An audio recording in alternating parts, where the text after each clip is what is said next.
Un des avantages d'échanger avec quelqu'un qui n'est pas d'accord avec soi est que cela permet de clarifier sa position et de voir d'éventuelles incohérences dans ce que l'on affirme. C'est pour cela que nous lisons dans Proverbe 27, 17, version second 21, « Tout comme le fer aiguise le fer, l'homme s'aiguise au contact de son prochain. » J'ai eu un long échange avec Rémi Gomez, un frère en Christ et calviniste, je crois, sur le sujet de Dieu et le mal. Et je vais donc faire quelques vidéos pour expliquer et argumenter un peu plus en détail ma position. Je vous invite à lire ses commentaires sur mon autre vidéo, « Si Dieu est bon, il ne peut pas être la source du mal », et aussi sur cette vidéo, car il va probablement vouloir réfuter ce que je dis ici, et c'est bien de voir toutes les argumentations pour et contre un sujet si important. Dans cette vidéo, je veux clarifier ma position sur la bonté de Dieu. Et je veux aussi revenir sur une objection que Rémi Gomez a soulevée contre ma position, car il m'accuse de nuire à la bonté de Dieu quand j'affirme que Dieu est la source du mal. Juste pour clarification, bien que je fais une différence entre le mal et le malheur, notamment dans ma première vidéo sur ce sujet, la source du mal n'est pas qui tu crois, où j'argumente que le mal, c'est le mal moral, c'est-à-dire le péché, et le malheur, c'est tout ce qui provoque la souffrance, mais qui n'est pas péché, comme par exemple une tempête ou une maladie. Bien que je fais cette différence entre le mal et le malheur, je ne fais pas de différence entre le péché et le mal, car David les utilise comme des synonymes, il me semble, quand il dit « J'ai péché contre toi seul et j'ai fait ce qui est mal à tes yeux ». Psaume 51, verset 4. On pourrait paraphraser ainsi « J'ai péché contre toi seul et mon péché est mal pour toi ». Le péché est mal et le mal est péché.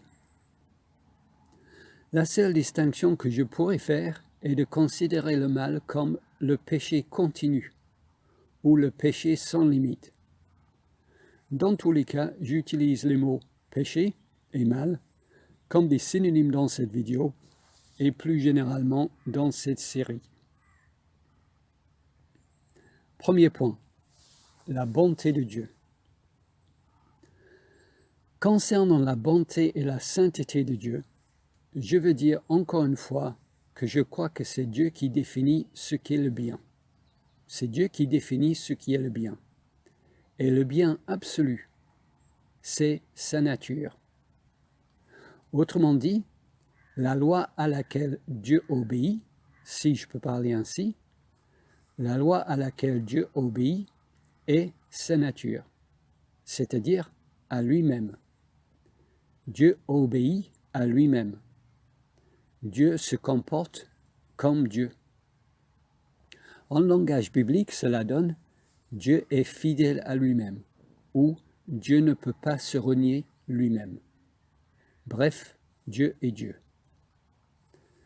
Cela signifie donc que Dieu est ipso facto bon et saint, car il le dit. Et ceci n'est pas arbitraire, car sa nature est éternellement immuable. Donc, sa nature est la norme absolue, universelle, éternelle et immuable pour mesurer le bien. Sa nature est la norme absolue, universelle, éternelle et immuable pour mesurer le bien. Parler de bien n'a de sens donc qu'en référence à cette norme éternellement immuable. C'est toute autre idée de bien qui est arbitraire. Dieu est la seule norme absolue, éternelle, universelle et immuable. De plus, la Bible nous dit que sa nature est amour, vérité, lumière, sainteté, bonté, logique, etc. Car sa nature, c'est l'ensemble de ses attributs. Donc, nous voyons que sa nature est infiniment bonne et infiniment sainte. La nature de Dieu est donc le bien absolu, et sa volonté est en accord avec sa nature, car il ne peut pas se renier lui-même. Il ne peut pas se renier lui-même. Donc, Dieu agit toujours conformément à sa nature. On peut résumer tout cela dans une phrase ainsi. Dieu qui est bien fait toujours le bien, car c'est ce qu'il veut. Dieu qui est bien fait toujours le bien, car c'est ce qu'il veut. Cela signifie donc qu'aucune norme extérieure à Dieu ne peut être utilisée pour juger ses actions. Aucune norme extérieure à Dieu ne peut être utilisée pour juger ses actions. Au contraire, nous devons juger les actions de Dieu à la lumière de sa nature universelle, éternelle et immuable. Il s'ensuit donc que l'argumentation qui dit que si j'affirme, moi, que Dieu a décrété le péché de Satan, alors Dieu est nécessairement mal, est une argumentation qui résonne à l'envers. C'est-à-dire que ceux qui argumentent ainsi prennent une norme extérieure à Dieu, par exemple, Dieu ne peut pas décréter le péché de Satan. Je dis une norme extérieure à Dieu car cette norme n'est pas dans la Bible.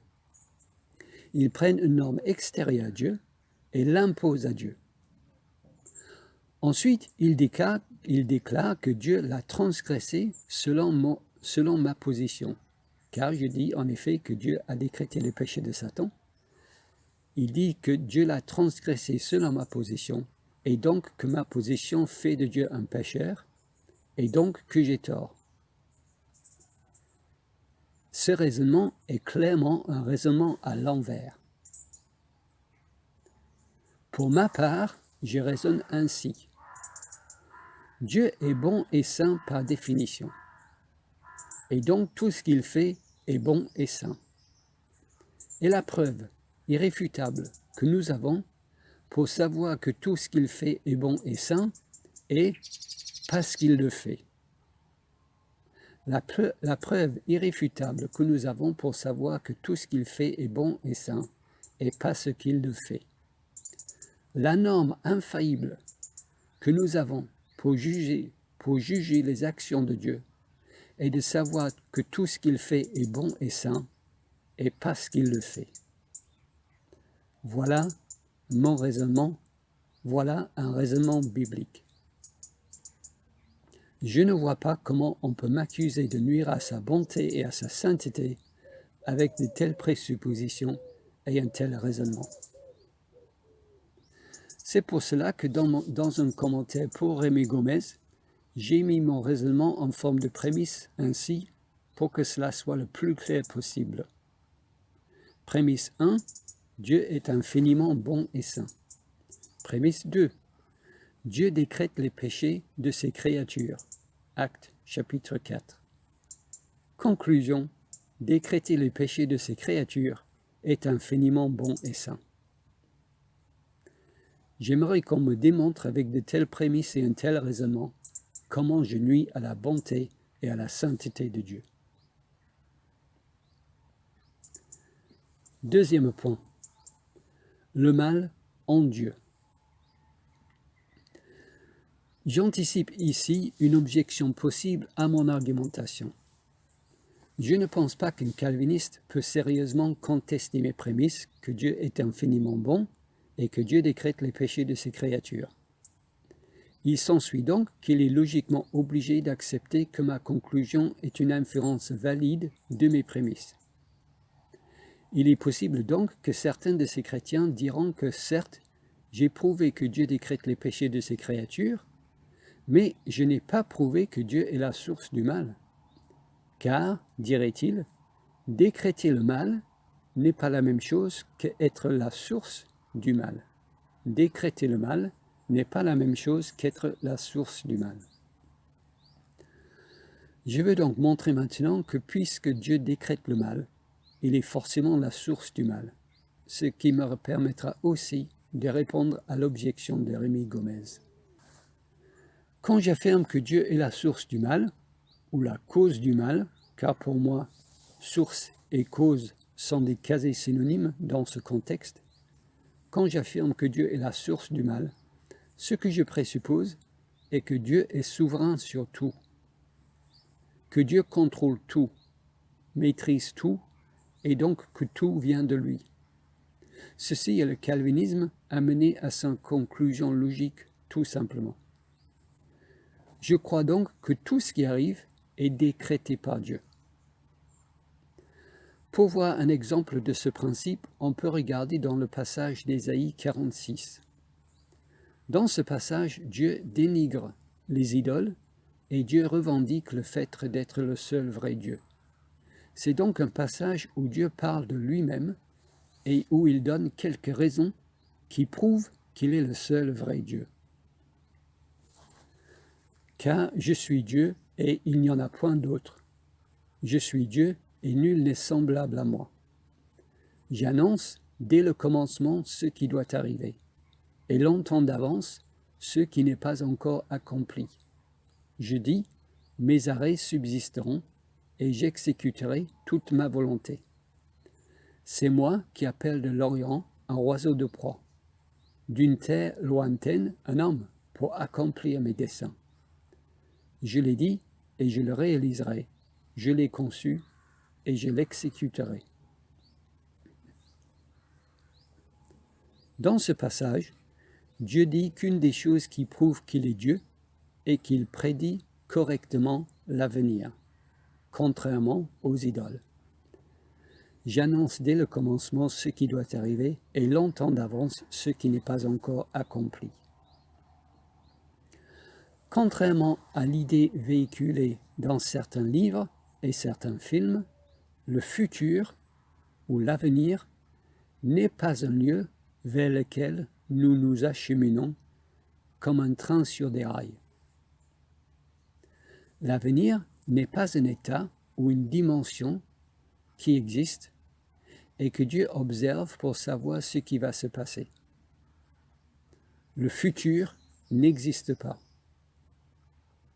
Ce qui existe, c'est la mise en œuvre au présent des décrets de Dieu. C'est l'exécution du décret de Dieu au moment voulu qui fait que l'oiseau vole d'est à l'ouest et qui fait que l'homme vient d'une terre lointaine. C'est moi qui appelle de l'Orient un oiseau de proie, d'une terre lointaine un homme pour accomplir mes desseins. Je dis, mes arrêts subsisteront et j'exécuterai toute ma volonté. Je pense que l'oiseau illustre le contrôle de Dieu sur chaque détail de sa création, et je pense que l'homme illustre le contrôle total de Dieu sur nous les hommes. Quand un décret éternel de Dieu se réalise dans le temps par l'action de Dieu sur toute sa création, alors la réalité existe. La réalité qui nous entoure donc, toute la réalité dans ses moindres détails, c'est Dieu qui exécute ses décrets éternels et immuables au moment voulu, au moment présent. Et ces décrets ne sont pas arbitraires, car ils font partie de ce que Dieu a conçu. Je l'ai conçu et je l'exécuterai. C'est ce qu'enseigne ce passage et c'est ce qui prouve que Dieu est le seul vrai Dieu. Et ces décrets, dans leur ensemble, constituent le plan que Dieu a conçu pour ce monde. Ces décrets, dans leur ensemble, constituent le plan que Dieu a conçu pour ce monde. Autrement dit, je crois que la Bible enseigne que Dieu a un plan pour ce monde. Je crois que la Bible enseigne que son plan est éternel et immuable comme lui, et que son plan concerne tout ce qui se passe dans ce monde. Et les décrets, les arrêts, sont les détails de son plan. C'est-à-dire que les milliards et les milliards de décrets que Dieu a conçus depuis l'éternité constituent, dans leur ensemble, son plan pour sa création, et l'exécution d'un décret crée la réalité. Tout ce qui se passe doit être décrété par Dieu. Sinon, la chose ne peut pas arriver. Il n'y a donc rien, aucune personne, aucune pensée, aucun objet, aucun événement, rien, qui est indépendant de Dieu. Il n'y a rien qui est en dehors du plan de Dieu.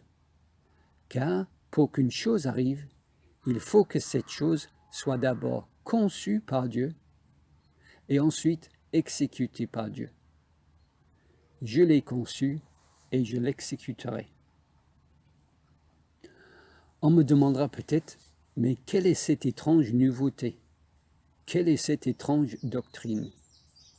Quelle est cette idée bizarre qui dit que si Dieu ne met pas un décret, ou que si Dieu n'émet pas une ordonnance divine, rien ne peut exister? Eh bien, cette idée bizarre vient de la Bible. Dans Psaume 33, à partir du verset 8, nous lisons « Que toute la terre craigne l'Éternel, que tous les habitants du monde tremblent devant lui, car il dit et la chose arrive, il ordonne et elle existe. Car il dit et la chose arrive, il ordonne et elle existe. Si Dieu n'ordonne pas, rien n'existe. Si Dieu n'ordonne pas, rien n'existe. Si Dieu n'émet pas de décret, rien ne peut entrer en existence. » Et nous trouvons cette idée un peu partout dans la Bible. Nous trouvons cette idée aussi dans le fait que Dieu est le créateur de toutes choses visibles et invisibles ex nihilo, et que Dieu soutient toutes choses par sa parole puissante. Hébreux 1, 3. Nous trouvons cette idée aussi dans le fait que Dieu opère toutes choses d'après le conseil de sa volonté. Éphésiens 1, 11. Nous trouvons cette idée aussi dans le fait que tout est de Dieu, par Dieu et pour Dieu. Romains 11, 36. Et nous trouvons cette idée aussi dans le fait que nous avons la vie, le mouvement et l'être en lui. Acte 17, 28. D'ailleurs, que signifie cette phrase « En lui, nous avons le mouvement » ? En lui, nous avons le mouvement. N'est-ce pas que mes mouvements, quand j'avance, quand je bouge un bras, ou une main, ou un cil, ou le battement de mon cœur, que tous ces mouvements sont en Dieu. C'est-à-dire que rien ne se meut en dehors de Dieu, que rien ne se meut indépendamment de Dieu.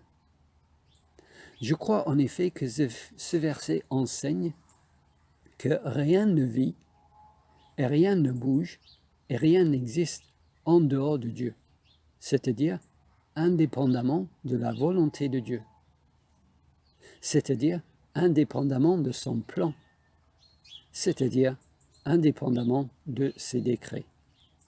C'est tout simplement impossible. Si Dieu cessait de penser à l'univers pour une seconde, alors tout dans l'univers, visible et invisible, disparaîtrait. Job 34, 14. Car Dieu maintient activement, par sa parole puissante, donc par ses décrets, tout dans l'existence et dans le mouvement. Voilà ce que sont ces décrets. Sans ces décrets, rien n'existerait et rien ne bougerait. Certains chrétiens disent que ce n'est pas parce que Dieu nous a créés qu'il décrète tout ce qui se passe sur la terre dans les moindres détails. Ce n'est pas parce que Dieu nous a créés qu'il décrète tout ce qui se passe sur la terre dans les moindres détails. Ces chrétiens sont, il me semble, des déistes dans l'âme. Ils croient que Dieu a créé la terre et les hommes et qu'il s'occupe peut-être de certains événements importants, mais pour le reste, pour la routine, pour l'insignifiant, Dieu laisse la machine s'avancer toute seule. J'aimerais que ces personnes m'expliquent qui fait avancer la machine si ce n'est pas Dieu. La machine puise-t-elle en elle-même sa propre force? Qui maintient de seconde en seconde la machine dans un état de fonctionnement, etc. Mais le vrai problème avec cette idée, que Dieu ne décrète pas tout ce qui se passe sur la terre dans les moindres détails, le vrai problème avec cette idée est que la Bible dit le contraire. Ésaïe dit que quand un oiseau se déplace, c'est pour exécuter le décret de Dieu. Quand un oiseau se déplace, c'est pour exécuter le décret de Dieu. Réfléchissons un peu à cette idée. Combien y a-t-il d'oiseaux dans ce monde? Je ne sais pas si vous les entendez, mais il y a des oiseaux derrière moi qui chantent. Combien y a-t-il d'oiseaux dans ce monde? Combien de déplacements d'oiseaux par seconde? Ils exécutent tous la volonté de Dieu. Jésus nous donne un peu la même idée. Il dit que quand un passereau ou un moineau tombe à terre, c'est selon la volonté de Dieu. Un moineau ne tombe pas à terre sans que cela soit la volonté de Dieu. Matthieu 10, 29. Pour qu'un moineau puisse tomber à terre, cela doit être la volonté de Dieu, donc faire partie du plan de Dieu, donc être décrété par Dieu. Je pense qu'avec le moineau, Jésus prend le détail le plus insignifiant pour son auditoire de l'époque. Aujourd'hui, Jésus parlerait peut-être de molécules et de bactéries. Donc, avant de répondre à l'objection de Rémi Gomez, je résume ce que j'ai dit ici. Je crois que Dieu a un plan pour ce monde. Je crois que c'est Dieu seul qui a conçu ce plan. Je crois que son plan est éternel et immuable comme lui, et que son plan concerne tout ce qui se passe dans ce monde. Et les décrets sont des détails de son plan. Et l'exécution de ces décrets réalise son plan au moment présent. Je viens donc à l'objection à ma position avancée par Rémi Gomez. C'est en répondant à cette objection que je pourrais conclure mon argumentation qui dit que puisque Dieu décrète le mal, il est forcément la source du mal. C'est donc en répondant à l'objection de Rémi Gomez qui me permettra de conclure mon argumentation qui dit que puisque Dieu décrète le mal, il est forcément la source aussi du mal.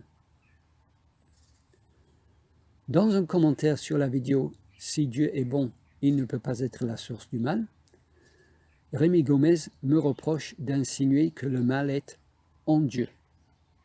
En Dieu.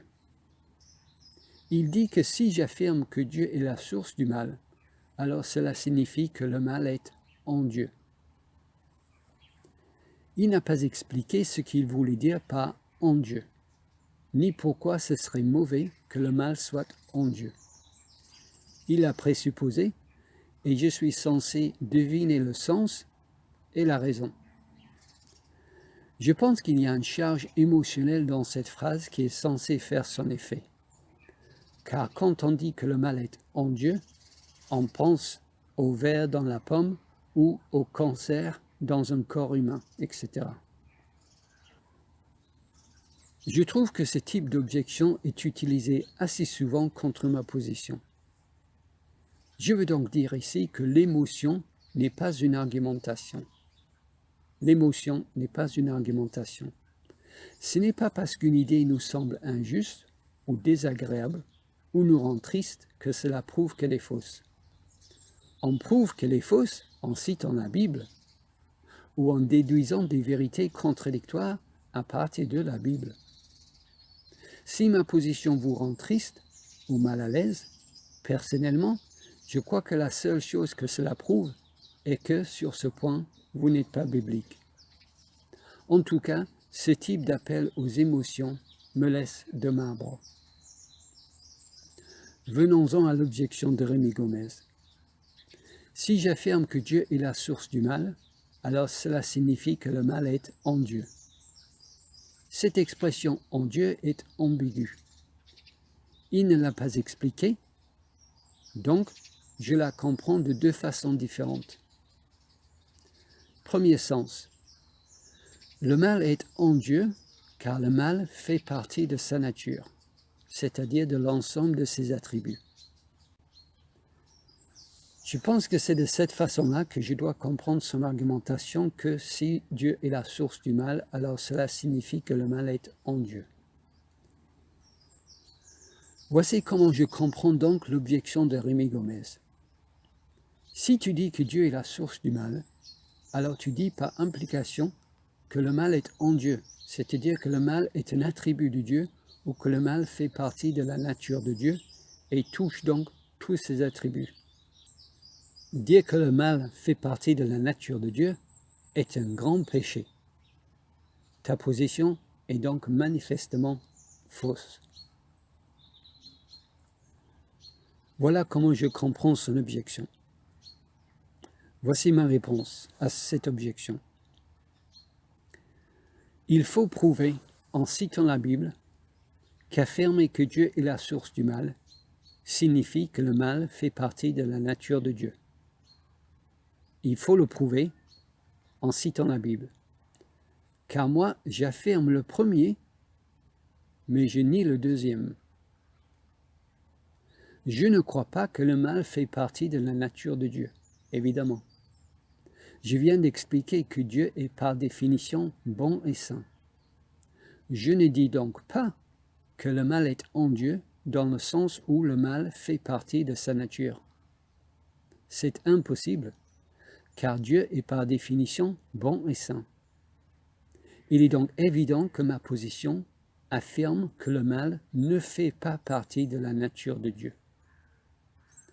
Au contraire, le mal fait partie de la nature de Satan, car Satan transgresse sans cesse la loi de Dieu.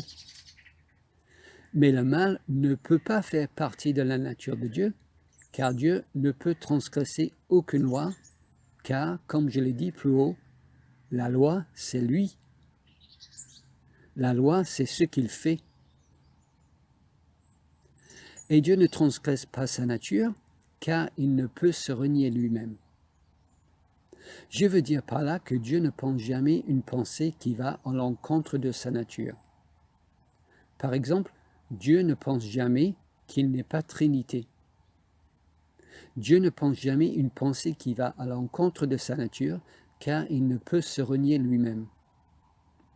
Et Dieu ne fait donc jamais une action qui va à l'encontre de sa nature. Je ne crois donc pas que le mal fait partie de la nature de Dieu. Ce serait un grand péché, effectivement un grand blasphème, d'affirmer que le mal fait partie de la nature de Dieu. Ceci n'est pas ma position. Ceci n'est pas ma position. Il ne suffit donc pas de dire que si j'affirme que Dieu est la source du mal, que cela veut dire que le mal fait partie de la nature de Dieu. Il faut le prouver en citant la Bible. Il faut vous montrer qu'on ne peut pas affirmer ces deux affirmations, Dieu est la source du mal, mais le mal ne fait pas partie de la nature de Dieu, car moi, j'affirme les deux. Et je pense qu'après tout ce que j'ai dit plus haut, on ne pourrait m'accuser de dire que le mal fait partie de la nature de Dieu, ou que le mal est un attribut de Dieu, qu'avec une bonne dose de mauvaise foi, voire de malhonnêteté. Donc je le redis, je crois que le mal ne fait pas partie de la nature de Dieu. La deuxième façon de comprendre sa phrase, si Dieu est la source du mal, cela veut dire que le mal est en Dieu. Le deuxième sens possible de en Dieu est qu'on peut comprendre l'expression en Dieu, non pas comme signifiant que le mal fait partie de la nature de Dieu, mais comme signifiant que le mal est en Dieu, car l'idée du mal est dans ses pensées. Le mal est en Dieu, dans le sens où l'idée du mal est dans ses pensées. Cette interprétation de la phrase de Rémi Gomez ne me choque pas. En effet, si on peut dire que le mal est en Dieu, on peut le dire uniquement dans ce sens que l'idée du mal est dans ses pensées.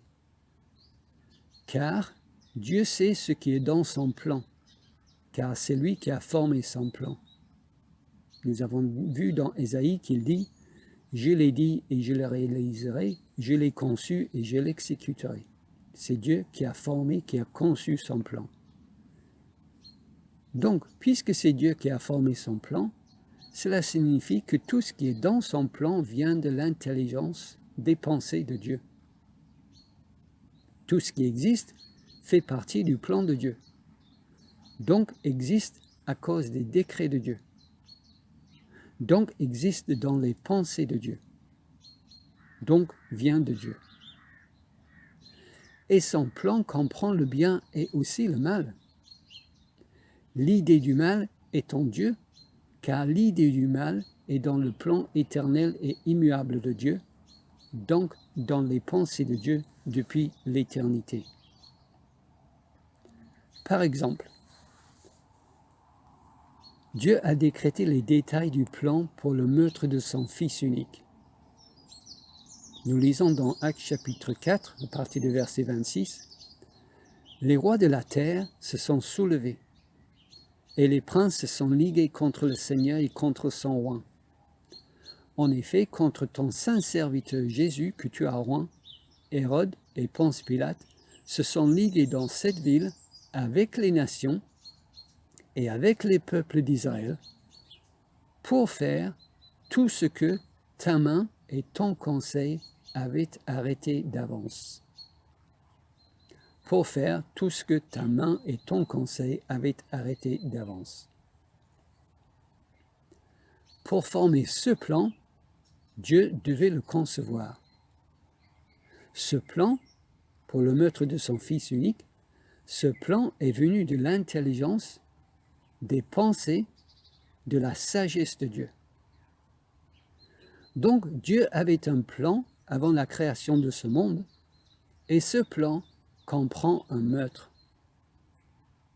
Donc nous pouvons dire que ce péché, le meurtre de son Fils, était en Dieu dans la mesure où il a conçu l'idée et il l'a voulu. Dans ce sens, Dieu est la source de ce péché, car l'idée de ce péché vient de Dieu.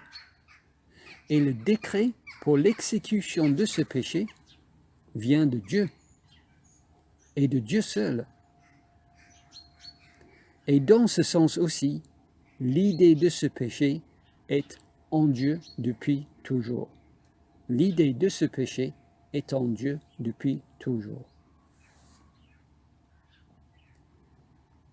Il y a des chrétiens qui diraient « Oui, mais on ne peut pas généraliser. » On ne peut pas généraliser. Ce n'est pas parce que Dieu a décrété ce péché en particulier, qui est un péché bien précis, avec un but bien précis, ce n'est pas parce que Dieu a décrété ce péché en particulier qu'il a décrété tous les autres péchés, y compris le péché de Satan, y compris le péché d'Adam et Ève, ainsi de suite. Mais à ces chrétiens, je réponds que je pense qu'ils sous-estiment sérieusement la gravité de ce péché. Ce péché n'est pas n'importe quel péché. Ce péché, le meurtre du seul homme innocent à marcher sur la terre, ce péché est le péché le plus ignoble qui soit. Car quelle transgression de la loi de Dieu est plus grande que de tuer Dieu lui-même? Quelle transgression de la loi de Dieu est plus grande et plus infâme que de tuer Dieu lui-même? Ce péché, c'est l'homme qui tue son Créateur, infiniment parfait. Puisque la Bible enseigne que ce péché est décrété par Dieu, alors, en argumentant du plus grand au plus petit, je n'ai même pas besoin de prouver que tous les autres péchés sont décrétés par Dieu pour prouver que Dieu est la source du mal. Voici mon argumentation. Paul dit que la chose la plus grande pour Dieu le Père était de ne pas épargner son Fils, mais de le livrer aux hommes. Et l'apôtre Paul argumente du plus grand au plus petit. Si Dieu nous a donné son Fils, il nous donnera tout le reste. Si Dieu nous a donné le plus grand, son Fils, il nous donnera le plus petit, tout le reste. Lui qui n'a point épargné son propre Fils, mais qui l'a livré pour nous tous, comment ne nous donnera-t-il pas aussi toutes choses avec lui? Autrement dit, la chose la plus difficile pour Dieu le Père de décréter était le meurtre de son Fils, Jésus. Et pourtant, il l'a fait. Tout le reste n'est rien par comparaison pour Dieu de décréter. Pourquoi? Parce que Jésus est d'une valeur infinie aux yeux du Père. Jésus est d'une valeur infinie aux yeux du Père. Si Dieu n'a pas épargné celui qui est d'une valeur infinie à ses yeux, mais qu'il a donné pour nous, comment ne nous donnera-t-il pas les choses d'une moindre valeur à ses yeux? Si Dieu nous a donné l'être qui a une valeur infinie à ses yeux, comment ne donnera-t-il pas les choses d'une moindre valeur à ses yeux? C'est l'argumentation du plus grand au plus petit que Paul utilise dans ce passage. Et cette argumentation est valide aussi quand nous pensons à ce péché, à ce meurtre. C'est un plus grand péché de tuer un homme que de tuer un chien, car l'homme a plus de valeur aux yeux de Dieu que le chien. Que dire alors du fait de tuer le Fils bien-aimé de Dieu? Jésus est d'une valeur infinie aux yeux du Père. Nous savons cela car le Père a mis en lui toute son affection, c'est-à-dire une affection infinie. Et cette affection est totalement justifiée et méritée, car Jésus est infiniment beau, infiniment splendide, infiniment magnifique. Donc cette affection est totalement justifiée et méritée. Le fait de tuer Jésus est donc un péché infini aux yeux du Père, car c'est un péché contre un être qui a une valeur infinie à ses yeux. Le meurtre de Jésus est donc un péché infini. Le meurtre de Jésus est donc un péché infini, car Jésus a une valeur infinie aux yeux du Père. Le meurtre de Jésus est donc un mal infini. Le meurtre de Jésus est donc le mal absolu aux yeux du Père, car personne n'a plus de valeur aux yeux du Père que son Fils unique. Je dis donc que le meurtre de son Fils, la crucifixion de Jésus-Christ, est donc le mal absolu aux yeux du Père. Je veux dire par là qu'il n'y a aucun péché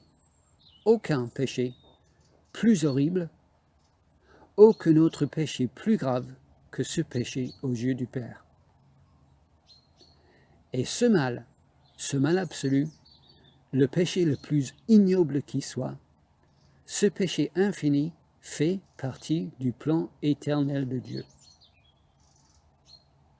Ce mal absolu, le meurtre de cet être infiniment parfait, a été clairement décrété par Dieu. Ce mal absolu a été clairement décrété par Dieu. Nous l'avons lu dans le passage dans Acte 4. Si Dieu a décrété ce péché, le péché le plus horrible qui soit à ses yeux, et de loin, que dire alors de tous les autres péchés beaucoup moins graves? C'est l'argumentation du plus grand au plus petit. Et ce n'est pas un péché pour Dieu d'intégrer le mal absolu dans son plan. On n'a pas le droit d'imposer une norme extérieure à Dieu pour juger ses actions. Ce n'est pas un péché pour Dieu d'intégrer le mal absolu dans son plan, car non seulement Dieu peut faire tout ce qu'il veut, car ce qu'il veut est par définition bon et juste, mais aussi nous savons que Dieu ne s'est jamais mis d'accord avec lui-même pour s'interdire le fait de concevoir un plan qui comprend le fait de décréter les péchés de ses créatures pour commettre ce péché infini. Je vais redire ça. Nous savons que Dieu ne s'est jamais mis d'accord avec lui-même pour s'interdire le fait de concevoir un plan qui comprend le fait de décréter les péchés de ses créatures pour commettre ce péché infini. Et nous savons cela car le passage dans Acte 4 nous apprend qu'il a fait justement cela. Après tout, qui va interdire à Dieu de devenir un homme et de se faire tuer par ses créatures si c'est sa volonté? Qui va interdire à Dieu de devenir un homme et de se faire tuer par ses créatures si c'est sa volonté? Je crois donc que la Bible enseigne que Dieu est le bien absolu. Je crois donc que la Bible enseigne que tout vient de Dieu. Je crois donc que la Bible enseigne que Dieu a un plan qui concerne tout ce qui se passe dans ce monde. Je crois donc que la Bible enseigne que pour que quelque chose puisse exister, il faut que Dieu ait conçu et voulu, donc décréter, son existence. La réalité qui nous entoure, c'est donc Dieu qui met en œuvre ses décrets éternels. Pas de décrets, pas de réalité. Pas de décrets, pas de bien. Pas de décrets, pas de mal. Et ces décrets sont en lui, c'est-à-dire dans ses pensées depuis l'éternité. Donc, je reviens aux deux choses que je voulais démontrer au début de cette deuxième partie de cette vidéo. Le mal en Dieu. Premièrement, aux chrétiens qui diront que certes, j'ai prouvé que Dieu décrète les péchés de ses créatures, mais que je n'ai pas prouvé que Dieu est la source du mal, car décréter les péchés de ses créatures n'est pas la même chose qu'être la source du mal. À ces chrétiens, je réponds que puisque tous les péchés de ces créatures sont décrétés par Dieu, y compris le péché infini de tuer son Fils unique, et que ces péchés font partie de son plan éternel, il est évident que Dieu est la source de ce plan, donc de ses décrets, donc de ses péchés. Puisque tous les péchés de ces créatures sont décrétés par Dieu, y compris le mal absolu de tuer son Fils, et que ces péchés font partie de son plan éternel, il est évident que Dieu est la source de ce plan, donc de ses décrets et donc de ses péchés. Donc, puisque j'ai prouvé que Dieu décrète les péchés de ses créatures, y compris le mal absolu, alors j'ai prouvé aussi que Dieu est la source de ces péchés, et donc du mal, même le mal infini. Cette argumentation aussi, je la mets en forme de prémisse pour que là soit le plus clair possible. Prémisse 1. Dieu a décrété le péché de la part de ses créatures. Acte 4. Prémisse 2. Un décret est conçu par Dieu dans l'éternité. Ésaïe 46, 10 et 11. Conclusion. Ce décret du péché a été conçu par Dieu dans l'éternité. Prémisse 3. Je prends la conclusion de mon argumentation précédente. Ce décret du péché a été conçu par Dieu dans l'éternité. Prémisse 4. Dieu fait exécuter dans le temps ses décrets. Dieu fait exécuter dans le temps ses décrets. Nous voyons cela dans 2 Rois 19, 25, où nous lisons « Ne sais-tu donc pas que moi j'ai décidé depuis longtemps tous ces événements, et que, depuis les temps anciens, j'en ai formé le plan. À présent, j'accomplis ce que j'ai résolu. À présent, j'accomplis ce que j'ai résolu. Dieu fait exécuter dans le temps ses décrets. Conclusion, Dieu a conçu dans l'éternité et Dieu fait exécuter dans le temps ce péché. Conclusion, Dieu seul est la source de ce péché. Puisque Dieu a conçu le plan, Dieu seul a conçu ce plan, et Dieu seul fait exécuter le décret pour ce péché, il s'ensuit logiquement que Dieu seul est la source de ce péché. Deuxièmement, à l'objection de Rémi Gomez, si Dieu est la source du mal, alors cela signifie que le mal est en Dieu. Je réponds, surtout non, mais oui dans un sens.